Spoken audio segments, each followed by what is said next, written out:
hello. Thank you for downloading this episode of Parks and Conversation, which is a talk through rewatch situation where we are enjoying parks and recreation and talking about it. And my name is Jason, and I'm joined by my friend all the way across town, Jeremy. Say hello, Jeremy. Hey, how's it going? Oh, man, it's Friday. Can you believe it? I can. Yeah, that's usually how calendars work. Yeah, the calendar told me.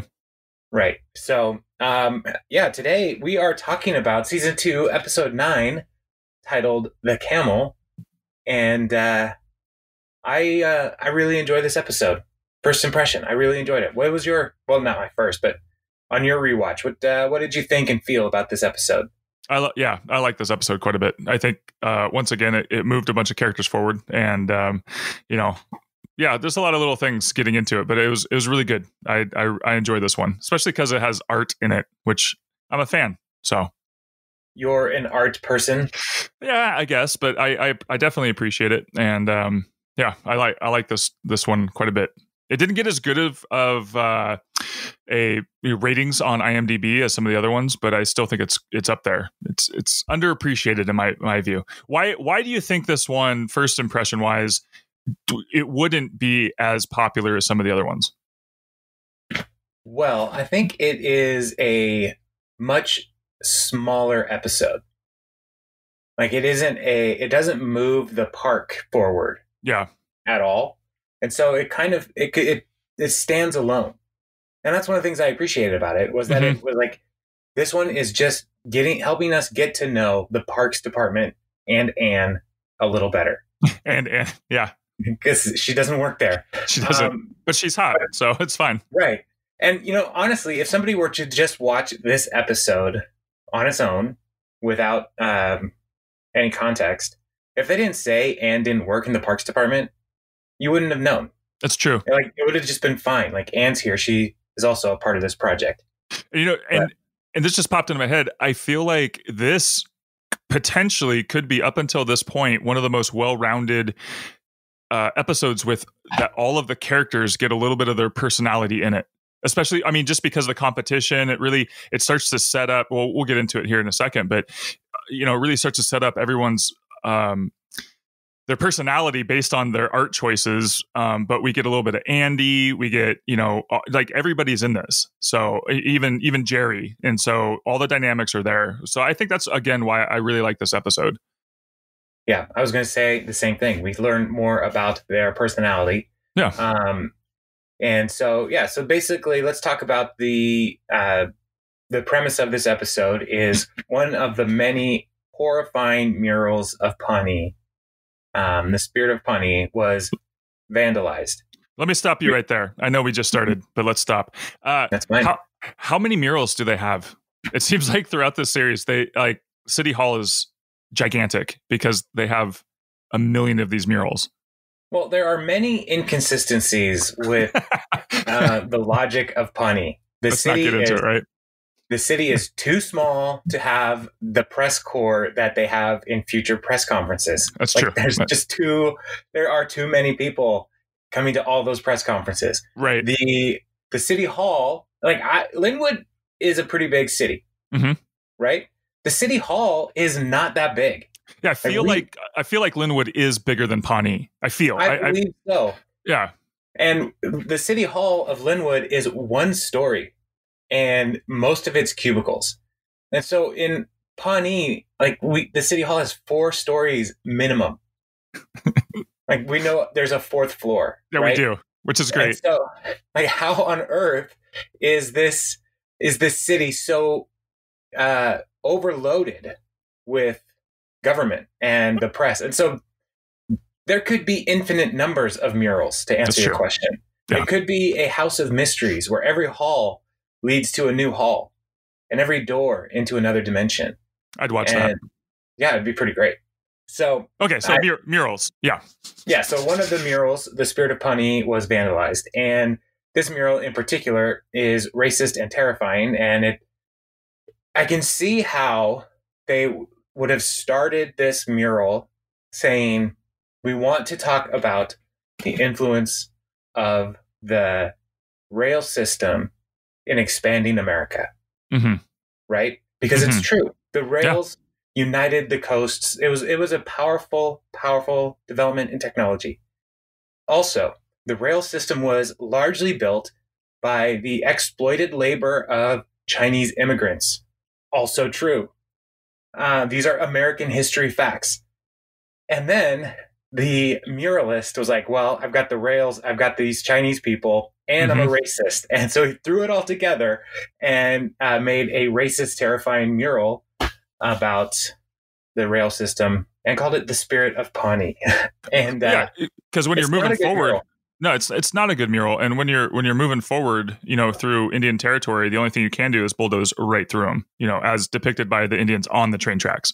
Right. Yes. There's the Indians, there's the Chinese people, there's all kinds of just terrible things happening there. And so it makes Mhm. sense that it's been defaced and vandalized multiple times. So so the Pawnee city manager, Paul, is having a meeting and saying, hey, this mural was vandalized again. And so we are asking all of the departments of the city hall to come up with their new ideas for replacing the mural.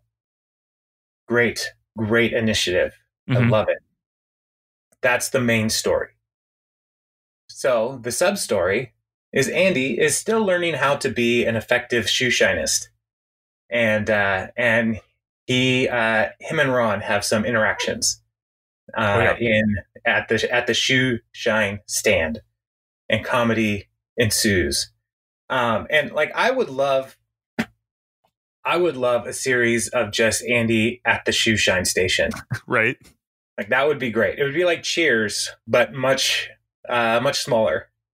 But it, like just having an Andy type character like dispense wisdom from the shoe shine stand, Or a lack thereof. yeah, like his idea of wisdom. I love that Right. idea. Yeah. Yeah. So, it would be so good. So yeah, I don't so know. that's I don't know what I'm doing, but I'm doing it really well. right. I never understood the idea of elbow grease. It's not actually grease. It must mean hard work. So, yeah, Andy is just a lovable goofball, and I love him. So so all the different departments are going to jump in here, and we meet for the first time Sewage Joe, who will come back multiple times throughout the series. Is this the first time? I feel like this is the first time. No, we talked about Have we met Sewage before? Joe. Okay. Yeah, one other time. All right. So Sewage Joe is claiming that they're going to win, and I love how Leslie says your department is literally full of crap, and his response is crap is a slang term, and I don't like it. He's got principles. Yeah, that's the thing that's going to get the solid waste guy upset. Right. Crap is a slang term. And so, yeah, Tom is perplexed by Sewage Joe and the sewage department because they have the hottest interns, which, I don't know why that would happen. But again, Pawnee contains mysteries. It's true. Many, many mysteries. So that's the cold open.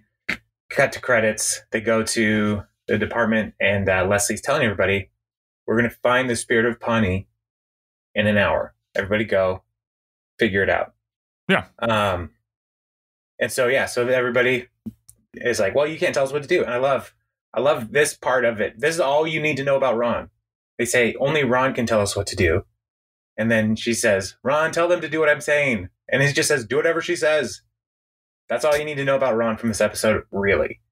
And he doesn't want to do any work. And she's so childish when she gets her way. She's like, "Ha! See? Yeah. It's like, why? Like, why do you try?"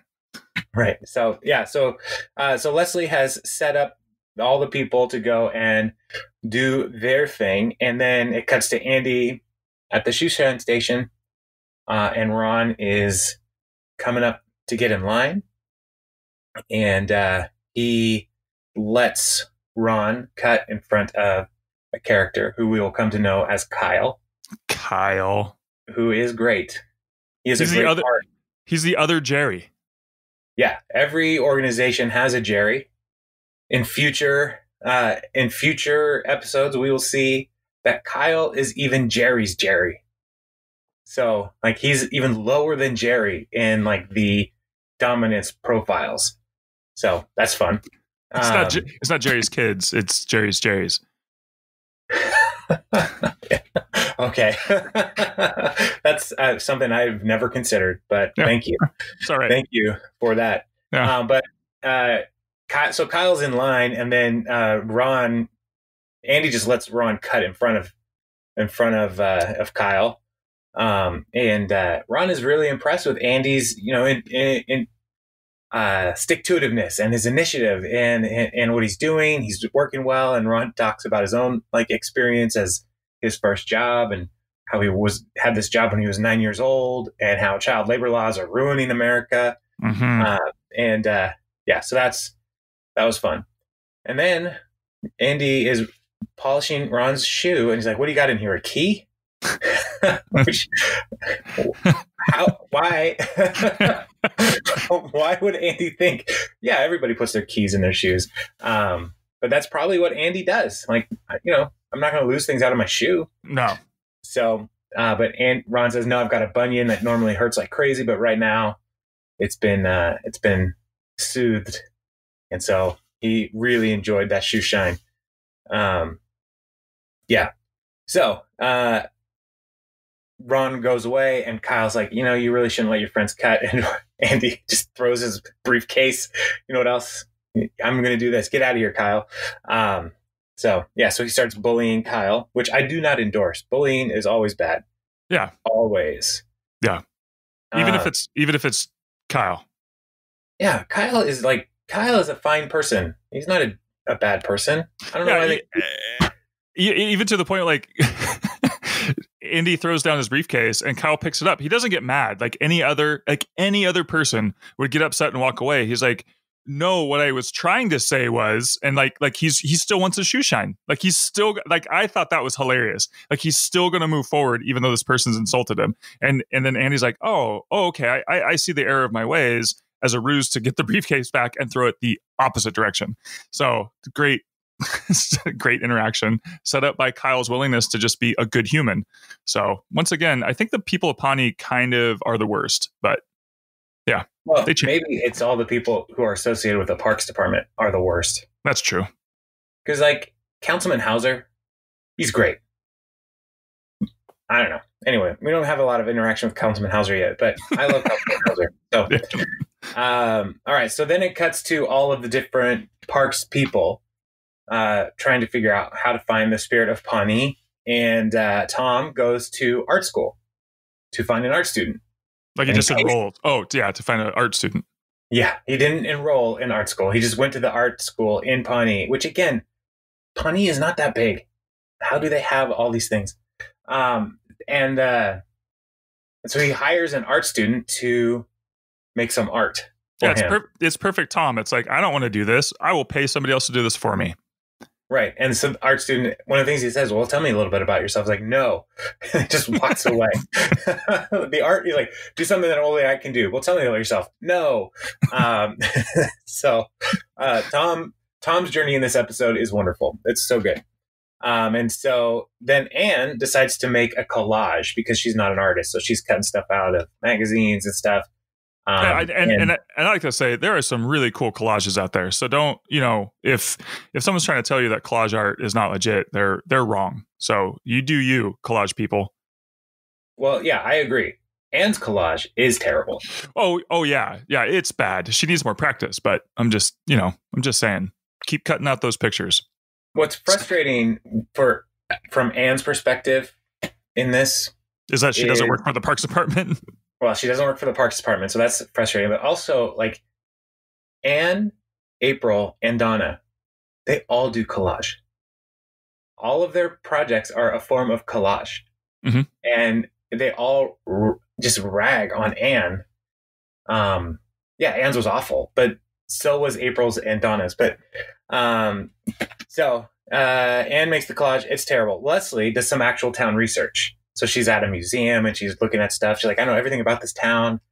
And so, it's like, we don't see what her project is going to be at this point. But, it's like, man, this is going to be meaningful. She cares. Mm-hmm. Yeah. April is literally digging through the dumpster to find stuff for her collage because she believes this town is trash. And so she's digging in the trash. Fantastic commentary. Yeah. Excellent. yeah, so that's, I mean, we're learning a little bit about what people are doing as they're building their collages. They've got an hour. So if Which this I always event thought. is, Sorry. right, Well, I always thought it was funny too because when Leslie first kind of posts this, do all this stuff, make it amazing, and you have an hour, and then years later, just in case people haven't heard of it, it's not a huge show, but then I almost said Leslie Knope. Amy Poehler and Nick Offerman actually host a craft show called Making It, like in real life. That's kind of fun, and I recommend it to people who like craft and art and stuff. yeah, it is a good show. Yeah, And anyway. they're fun. I do. So, the one downside about that show is the puns. I'm a fan of puns, but yeah, it's clearly obvious that these puns are all scripted and written. Like they didn't just come up with this. Like it would be one thing, like an organic pun is a delightful situation. yeah, they really grow on you. Exactly. Whereas a forced pun, Mm-hmm. it's a violation of my rights. Yeah. So that's how I feel. So okay, so they have an hour to find all this stuff, right? Ron, in 1 hour's time, he got his shoe shined, left, and came back in 1 hour's time to get his shoe shined again. And he's like, "Oh man, I scuffed my shoe," and it cuts away to Ron like scraping his shoe on the landmine or the sea mine in his office. Mm-hmm. Like he's doing this on purpose because Andy just has this magic touch that is alleviating the pain of his bunion. And so he goes to get another massage. And I love Andy's response.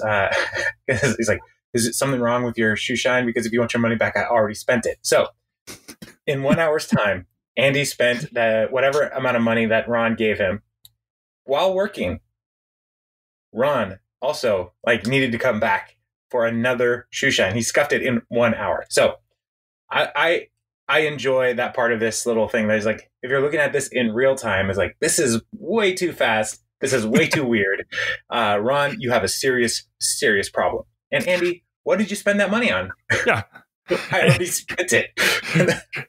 And Ron's reaction is like, "What? How did you do that?" And it's like, "Well, why do you need another shoe shine? They're both it's great." Yes, they're both in a position where it's like, we don't want to go too far down this road of logic here. So he goes ahead and gets another shoe shine.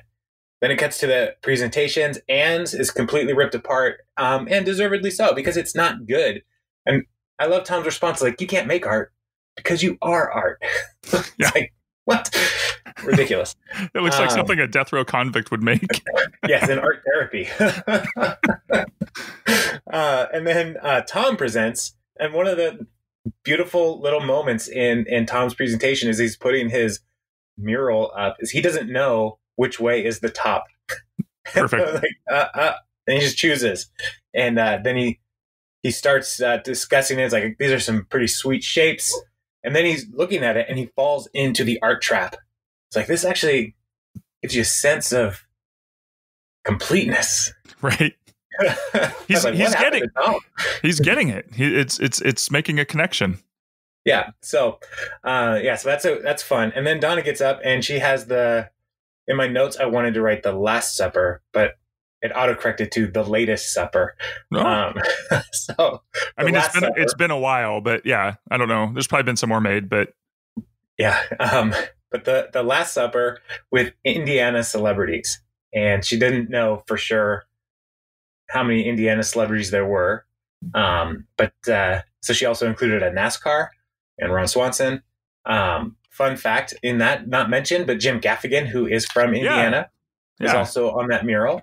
Michael Jackson's on there. And so it's the Indiana celebrity sphere as part of The Last Supper, which of all of the murals that are presented, I think that would actually be a pretty fun mural. Yeah, I wrote in my notes, ask Jason what his favorite mural was, and you just answered it. So good job. Yeah, that would be a fun mural. Next up is Jerry's mural. His what? His mural, which he accidentally calls a murinal, And classic Jerry. yeah, he made a slip of the tongue, called it a mural, and everybody just rips it apart, not because of the quality of the piece, but because he called it a mural. And so, why don't you go murinate in your mural? But I actually think Jerry's is the most, like, if you're looking for the spirit of Pawnee, it's all photos in pointillism of people from Pawnee. Yep. What a great idea. Jerry is full of good ideas. Mm-hmm. But Jerry gets in the way of Jerry. Yeah, he gets in his own way. So he takes it off. He's like, it's actually inspired by my grandmother's death, and calls it a mural. People start. No, nobody cares. Yeah. In the other room, Tom, you could hear them laughing at him. Yeah. And Tom's like, no one cares. Oh, so sad. So like sad. He can't even do the talking head interview like without getting ripped on. Like that's so it's really sad, but it's really funny. It's a great device. So and then after Jerry, we have April's presentation, which is truly terrifying, because it's the worst part of it all for me is the TV that's showing knee surgeries. That's gross.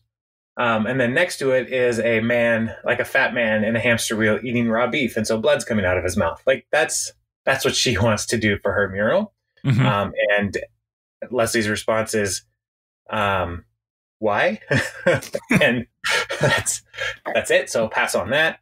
And then Leslie gets up with hers. And April's response there is like the most artistic. If you have to ask, you don't get it. Right. So Leslie gets up and she tells the story about the tragic bread factory fire. We lost a lot of good bread that day and 21 human lives. And she's tells people, like, this is great because people love voting for tragedy. Look at the Oscars. These are people go for tragedy. And response, it sounds like you're exploiting tragedy. Leslie's response, yeah, and gets it. Because she just wants to win. That's all. Yep. That's all she wants. She wants to have something that will be in the building that will outlast them all. She wants to build a legacy, which has been an ongoing theme for Leslie with her mom and now her and serving in government, like all these things. She wants to have a legacy. Which I talked about earlier and said, hey, I thought the park was the legacy. And she's like, well, you can have two legacies. Right. one's not enough. Yeah, she wants a multiplicity of legacy. And so they vote as a department. And, there can only be one mural put forward, but everybody's a winner, the park department. And then they say, all right, so who won? And Tom tells her that the vote is 1 to 1 to 1 to 1 to 1 to 1 to 1. Because everybody voted for themselves. So they're at an impasse. And this is where the episode could have ended, because if somebody had just said, okay, let's re-vote, and you can't vote for yourself, something would have gotten multiple votes, and then that would have been the end. Well, in theory, something would have gotten multiple votes. But if everybody just says, I'm going to go vote for the person to my left, it's still just one vote. That's too much organization. That's collusion. That's collusion. You can't. Government collusion? Come on, Jason. That's not a thing. That's never happens. I'm going to mail you a letter about it. Oh, wow. Maybe. Maybe. Oh, the world. So now Leslie's kind of like, I don't know what to do about this. So we cut then again to Ron, who's come back to Andy, and it just zooms in on Andy, and he just whispers, "Third time today." And fourth time today. And so he's polishing Ron's shoe, and then Ron makes a very, very intense moan, and it freaks Andy out. And Ron realizes after he made the moan that this was not good. Finishes the shoe shine, and he is trying to give Andy money, and that Andy like is trying to not touch Ron in any way, and like barely accept the money. So it was definitely a weird experience. And then cuts to Andy, and he's like, "What was that? Oh my god, so gross." So yeah, that whole interaction was just so wonderful, and I'm hoping you've already watched this, listener, and so you can see for yourself. But if you haven't yet, why are you listening to this? So, all right. So then Leslie says, "All right, okay, we all voted for ourselves. So let's change the game. Take a piece of your mural, your favorite piece, and we'll build a mural together." Oh, that's nice. Inclusive. Yes, it's inclusive. It's trying to build consensus. Mm-hmm. And even looking at the mural, I didn't look closely because I was taking notes, but was there any of Jerry's piece in that mural? Oh, that's a great question. If I had to guess, I would say no, just based on the character. Yeah, because, well, even when he holds it up later in the episode, like, it's whole. There's no missing pieces. So, yeah, so it's one of those things where it's like, what? They're just keeping Jerry out of this also. All right, so it's not good what they put together. It's terrible. So then she's like, all right, we got a problem. So she goes to the problem solver in City Hall, Mark Brandanowitz, who, you know, what he can accomplish in government can literally be measured. And so she goes to get his input, and he comes back and says, "Oh, you've made a camel," which is the title of the episode. And he says, camel is a horse designed by committee. Oh, Mark. Get it? And in their art here, this mural was a little bit of everything and a whole lot of nothing. And so it's a accurate statement. It's not good. And so he says, what you need to do is make something that is, innocuous. And so Leslie recruits Mark to sketch a design and comes back with an old man feeding pigeons in a park. And it has no point of view. It has no statement. It is, Ron even calls it's hotel art. Not Ron. Yeah. Mark calls it hotel art. Like, people don't throw acid at it. It's just there. And so... And it's kind of bad because when they reveal it and Ron comes in, he's like, "Hey, I like that one. That's the winner." Like, that's when you know it's bad. Right. Well, here's the thing. It's not bad. Well, it's nothing. It's nothing. Yeah. And that's, Mark is right. And like, if you want something that is a safe bet, don't take a stand. Like, just paint a scene. There's nothing offensive about that painting or that sketch that Mark put together. But it's also super boring. Right. But Ron's like, that one, I like it. It comforts me. Yeah. Okay. So Leslie's like, let's do it. This is the one. Even though the team hates it. They're very upset. And they're leaving very late at night. It's like dark outside when they leave. And so this is, the team wanted to do this. Leslie wanted the team to do this together. Mm-hmm. But they are fractured at the end of the day. Because Ron isn't even a part of their department. Or not Ron. I keep saying Ron. I like Ron more than Mark. So yeah, that's Mark true. is not even part of their department. And here he is trying to swoop in as the park department representative. So they're upset about that. Anne isn't even a part of the department, but she works there because she's hot. So it's like the group project that, everybody works really hard on, and then somebody just, gets a ringer or finds the paper on the internet and says, we're going to turn this in because it's better. And it's like, well, then why did we do this? What was the point, Leslie? Exactly. And when wants to win. Yeah. And when you're getting, chastised by April, that you're in the wrong, because even she was upset and she doesn't get really mad about stuff. So. Well, she doesn't get really mad about work stuff, really. That's true. There will be moments of anger in April's life. So, yeah. But this is like the one thing she cares about, work related, I guess. So early on, like this is the mural, this is the team thing. This is like, normally she's like, couldn't even be bothered. But even she's like saying, well, we're you're all rah, rah, let's go. So, yeah. Well, I think part of it is like one of the things I love about this episode. We get to know a little bit about the people. Mm-hmm. And when people are presenting art that is meaningful to them, even like something they put together in an hour, they're sharing a little bit about themselves. Exactly. And doing this in a work environment is a risky thing. Mm-hmm. And so for everybody in your department to say, your art is terrible, like that is a painful moment for a team. Then there's a reason why I have never done anything like this in any team I've ever led.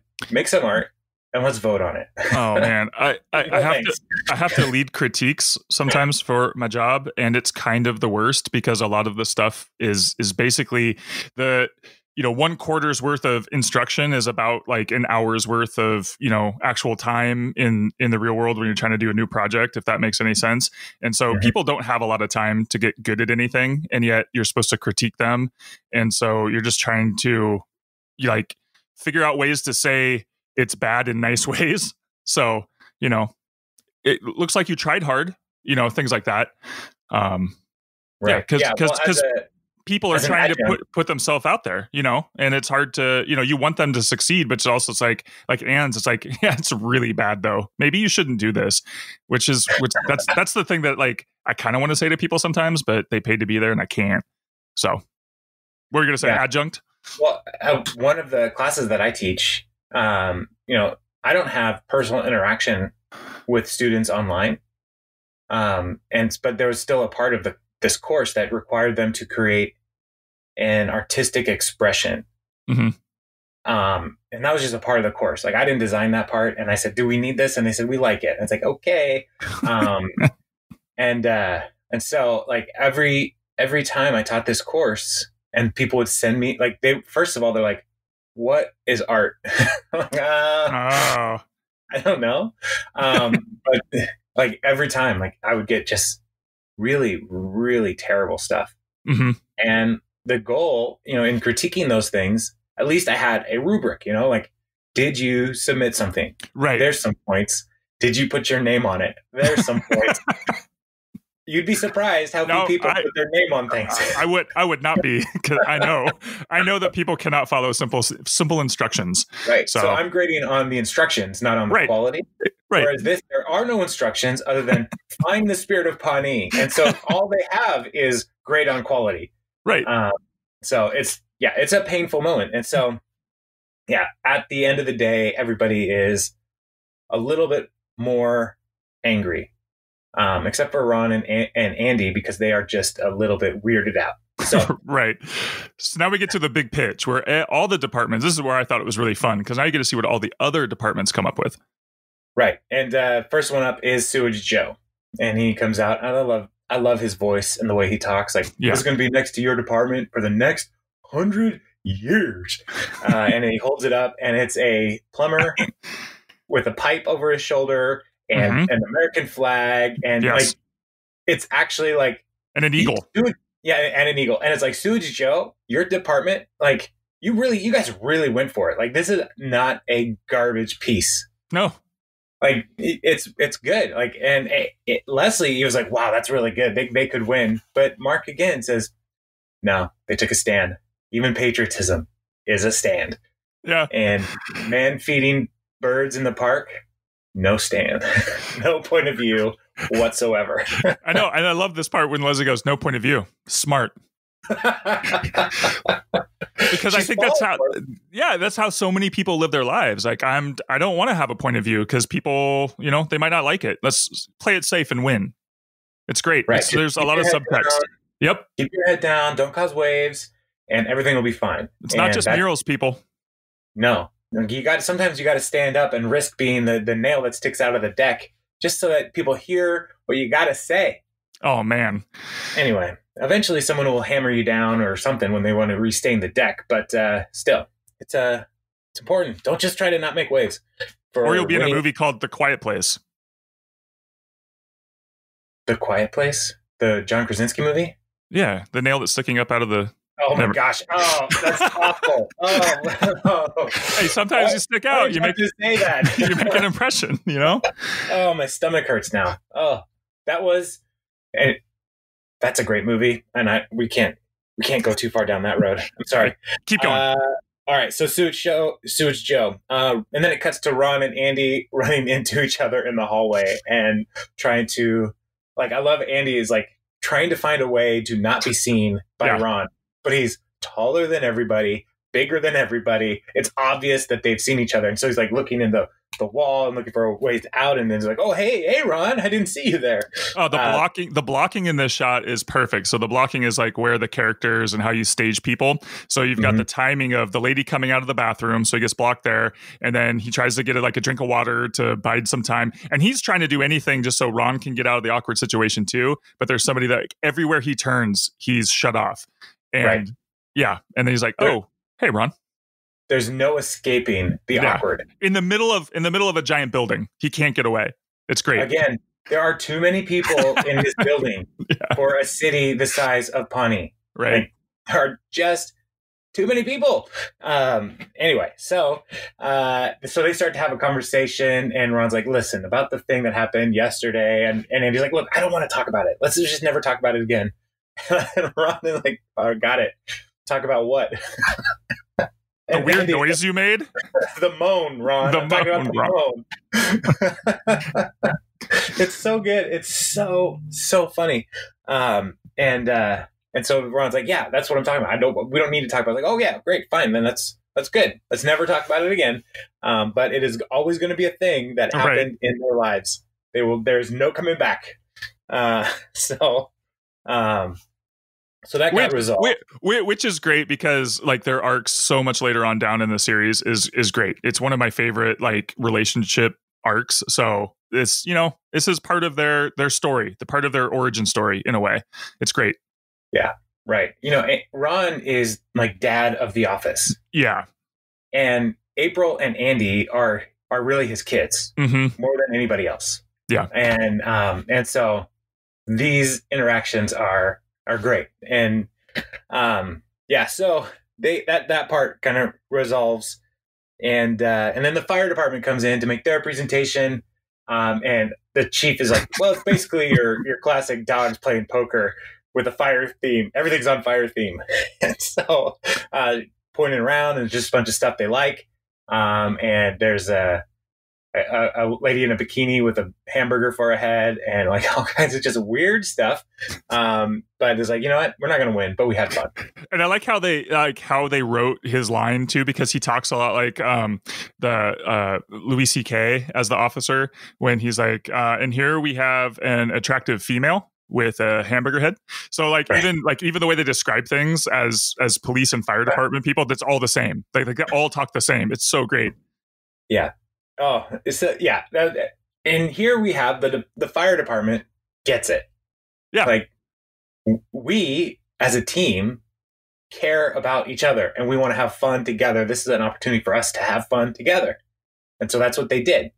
Leslie, so focused on winning all the time, missed out on the fun togetherness of it all.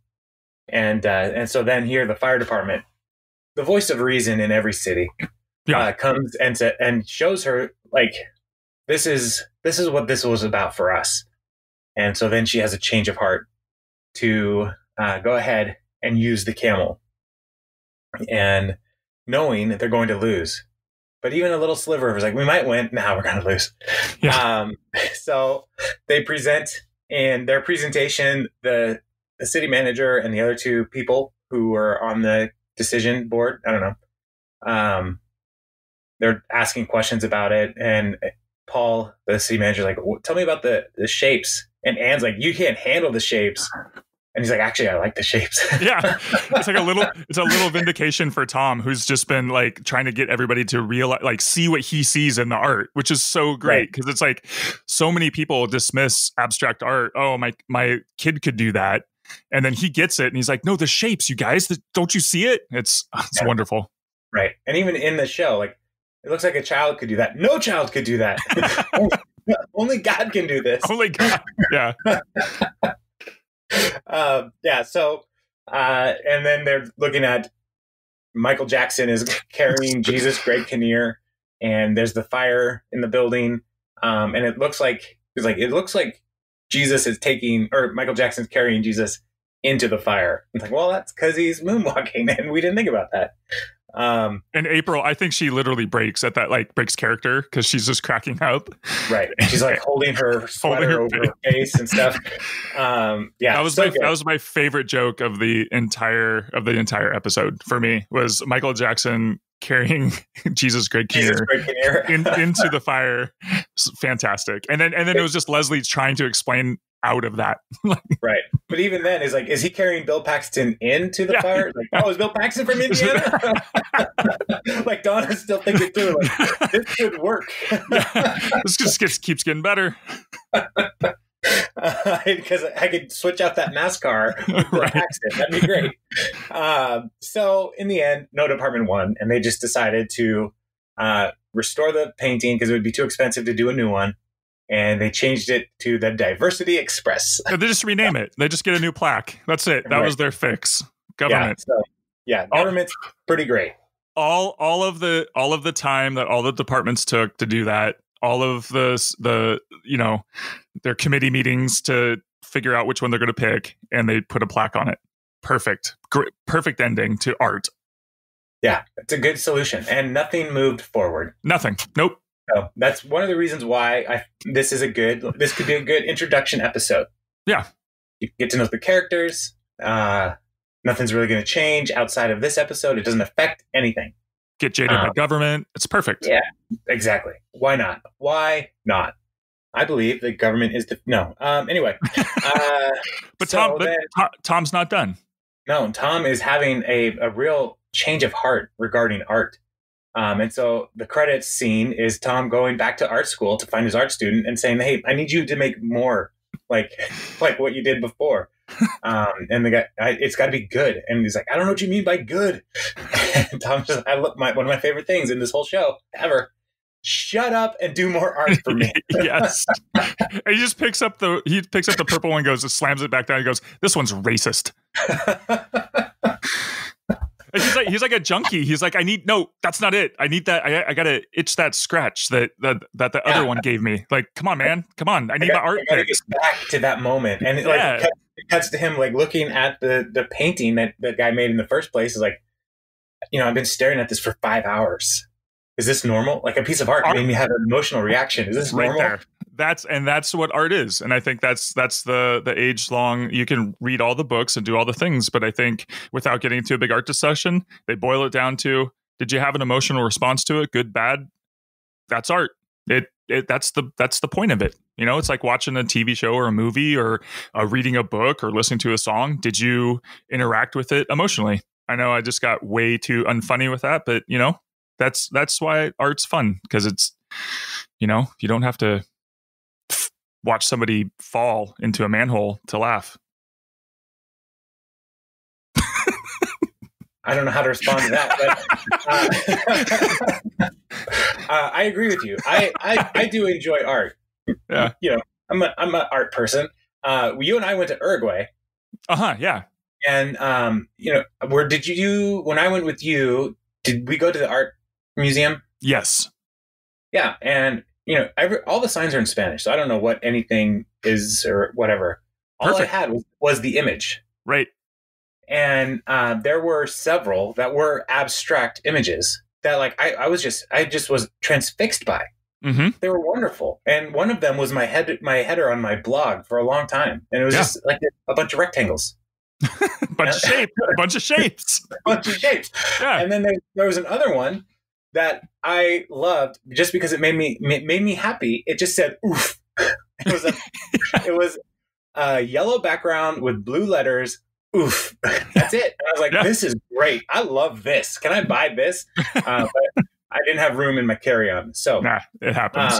But like, that was like, I love going to art museums. And when my daughter and I went to New York and we were able to go to MoMA, Museum of Modern Art.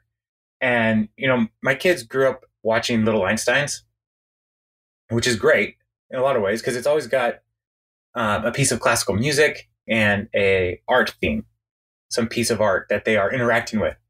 And one of them at one point was Starry Night. And Starry Night is at MoMA. And so I knew that going in, and I was like, Joss, we're going to see some really cool stuff. We're also going to see some really weird stuff.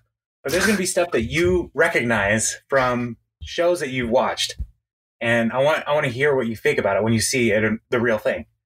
And so when we got to Starry Night, it was crowded around. Like there were so many people looking at this tiny little painting.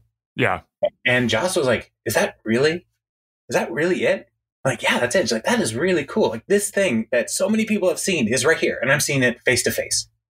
It's pretty a powerful experience to be, in the, be able to see it with your own eyes instead of seeing it through a screen or through a cartoon talking about it. Like, but they're like, no, this is it. And then to be able to see the details of the brushstrokes and all that stuff. Like, it's really, really cool. You get it. This is great. I love art. Big fan of art. Shut up and do more art for me. Sounds good.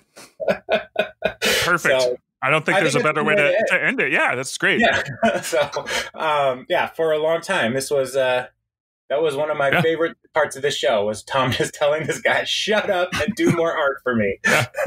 That's perfect. I think, it's great words to live by. So what's up next? I think we got the hunting trip coming up here next. I don't know if that's next. Is it? I think so. Yep. So we've got, I'm almost positive because I just watched it. We're going to look. Next. Here we go. Next. Yes, the hunting trip. Oh man, so good. So good. All right. So if you are, just heads up, if you have not seen the hunting trip, if you are in any way triggered by hunting, just heads up. There's some stuff. There's a celebration of hunting in this next episode. But it is an 8.8, and it is very funny. And again, Tom is great in this one too. So, it's going to be good. Bula, bula, bula. Bula, bula, bula. I'll talk to you later. All right. I'll see you later, man. Bye.